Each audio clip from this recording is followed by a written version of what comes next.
Sam Altman OpenAI CEO বলছেন যে ChatGPT 6.2 এখন 5.2 চলছে, তার টেস্টিং করতে গিয়ে ওপেনএআই টিম নাকি খুব বিস্ময়ের সাথে ভয়ের সাথে আবিষ্কার করছে যে চ্যাটজিপিটি 6.2 যে আনসার দিচ্ছে তাকে মানুষকে বিভিন্নভাবে ধোঁকা দিচ্ছে বিভিন্ন কায়দায়, এবং সেফটি টিম বুঝতে পারছে না কিভাবে তারা মানুষকে ধোঁকা দেওয়ার এই অ্যালগোরিদম কোত্থেকে পেল।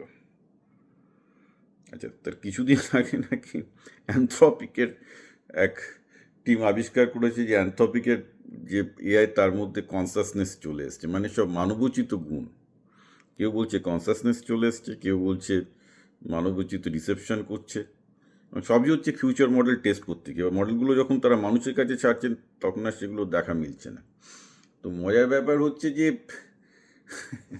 মানে এখনো পর্যন্ত যা চলছে সবই ট্রান্সফার লার্নিং, এবং মোটামুটি মানুষ যে লজিক জানে বা এই জানে তার ভিত্তিতেই ঠিক আছে, মানে পুরোপুরি নিয়ার লার্নিংয়ের কনসেপ্টেই এইসব মডেলগুলো চলে। এবং এই মডেলগুলোর পক্ষে ডিসেপশন করতে গেলে খুব ইনোভেটিভ কিছু বুদ্ধির দরকার হয়।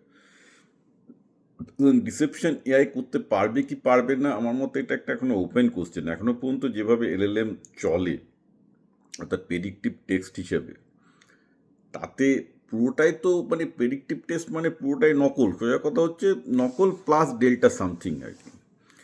তো এইবার ডিসেপশন করার সমস্ত টেকনিকগুলো যতক্ষণ না পর্যন্ত শেখানো না হবে, কি করে ডিসিভ করবে আমি তো জানি না অ্যালগরিদম দিয়ে।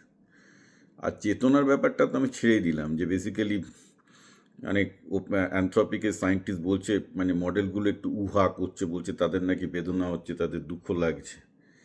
এগুলো আমার ধারণা সবই মার্কেটিং গিমিক।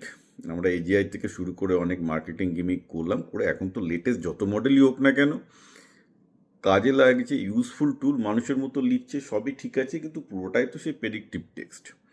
এখানে ইনোভেশন কী আছে? আমি তো সারাদিনই তো এআই নিয়ে ইউজ করছি, লিখছি, এতগুলো টুল দিচ্ছি, আমি যে চিন্তা দেবো এআই সেটাকে খুব সুন্দরভাবে ভালোভাবে করছে, and I love that's all.